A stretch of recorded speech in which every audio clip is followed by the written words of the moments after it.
Welcome to this essential guide on understanding and managing HELLP syndrome. As a woman or a healthcare professional, it's crucial to be informed about HELLP syndrome. Today we will explore the definition, etiology and pathophysiology, risk factors, clinical features, differential diagnosis, investigations, and management of HELLP syndrome.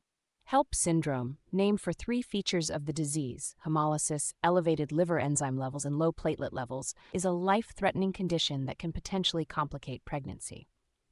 The pathophysiology of HELLP syndrome is ill-defined.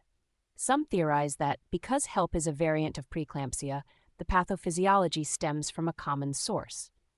In preeclampsia, defective placental vascular remodeling during weeks 16 to 22 of pregnancy, with the second wave of trophoblastic invasion into the decidua, results in inadequate placental perfusion. The hypoxic placenta then releases various placental factors, such as soluble vascular endothelial growth factor receptor 1, which then binds vascular endothelial growth factor and placental growth factor, causing endothelial cell and placental dysfunction by preventing them from binding endothelial cell receptors. The result is hypertension, proteinuria, and increased platelet activation and aggregation.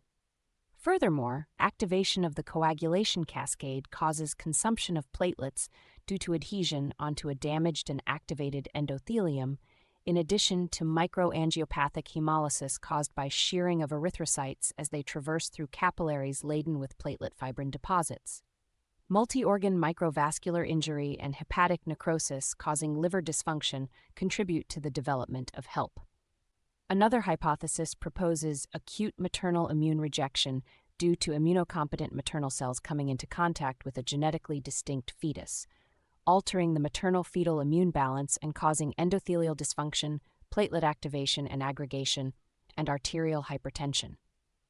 Other theories include inborn errors of fatty acid oxidative metabolism, secondary to long and medium-chain fatty acid mutations, which cause liver damage secondary to insufficient mitochondrial oxidation of fatty acids required for ketogenesis. In addition, dysfunction in the complement system via excessive activation or defective regulation for a given amount of endothelial injury has been proposed to cause damage to hepatic vessels in HELLP. The cause of HELLP syndrome is currently unknown. Risk factors for HELLP syndrome include the following: maternal age, older than 34 years, multiparity, white race, or European descent, history of poor pregnancy outcome. Most patients with HELLP syndrome stabilize within 24 to 48 hours, with the maternal mortality ranges from 1 to 3%, with a perinatal mortality rate of 35%. Morbidity includes the following: disseminated intravascular coagulation, 20%, placental abruption, 16%, acute renal failure, 7%, pulmonary edema, 6%. Fetal morbidity and mortality rates range from 9 to 24% and usually result from placental abruption, intrauterine asphyxia, or prematurity. Maternal complications: hematologic DIC, bleeding, hematoma, cardiac arrest, myocardial ischemia, pulmonary edema, respiratory failure, pulmonary embolism, adult respiratory distress syndrome, ARDS, CNS, hemorrhage, stroke, cerebral edema, central venous thrombosis, seizures, retinal detachment. Renal, acute renal failure, chronic renal failure requiring dialysis, hepatic, usually subcapsular hematoma with possible rupture, ascites, nephrogenic diabetes insipidus, infection. Neonatal complications, prematurity, intrauterine growth retardation, 39%, thrombocytopenia. Common history findings are as follows: malaise, nausea and vomiting, edema with secondary weight gain, epigastric or right upper quadrant pain, dyspnea if pulmonary edema present. Vital signs may include hypertension, tachycardia, tachypnea. Generalized findings may include fatigue or weakness, distress due to pain, jaundice. Head, ears, eyes, nose, and throat findings may include signs of dehydration including sunken eyes, edema leading to puffy eyes, dry mucous membranes. Pulmonary findings may include crackles secondary to non-cardiogenic pulmonary edema. Abdominal findings may include right upper quadrant to epigastric tenderness. Extremities findings may include edema. Differential diagnoses: abruptio placenta, acute fatty liver of pregnancy, anemia and thrombocytopenia in pregnancy, antiphospholipid syndrome in pregnancy, eclampsia, hemolytic anemia, hemolytic uremic syndrome, hyperemesis gravidarum, hypertension in pregnancy, nephrolithiasis, peptic ulcer disease, preeclampsia, thrombocytopenia in pregnancy, thrombotic thrombocytopenic purpura, TTP, viral hepatitis. Although rare, large vessel vasculopathy could result in hepatic infarction or subcapsular hematomas. If suspected, usually correlated with worsening hepatic function test results, CT scanning or MRI should be obtained. Hepatic ultrasonography may reveal increased echogenicity in irregular, well-demarcated areas of the liver. Two common classifications used: Mississippi classification. The Mississippi classification divides HELLP syndrome into three classes based on platelet count, AST or ALT levels, and LDH levels. Class 1, which has an approximately 13% incidence of bleeding, is associated with the highest maternal morbidity and mortality rates and longest recovery time. Patients in this class have a platelet count less than 50,000 micromolar, liver dysfunction with AST or ALT levels greater than 70 IUs per liter, and hemolysis, as evidenced by an LDH level greater than 600 IU/L. Class 2 includes platelet counts from 50,000 to 100,000 micromolar with AST, ALT, and LDH levels similar to those in Class 1. Class 2 has an 8% incidence of bleeding. The mild form of HELLP, Class 3, has a platelet count found from 100,000 to 150,000 micromolar, AST and ALT greater than 40 IU, and LDH greater than 600 IUs per liter with no increased risk of bleeding. The more severe the class, the longer the recovery time postpartum. Tennessee classification: complete HELLP syndrome is characterized by the following: platelet count of 100,000 per liter or less, AST or ALT levels of 70 IU/liter or more, LDH or bilirubin with hemolysis as evidenced on abnormal peripheral smear, levels of 600 IU or 0.2 mg per liter or more.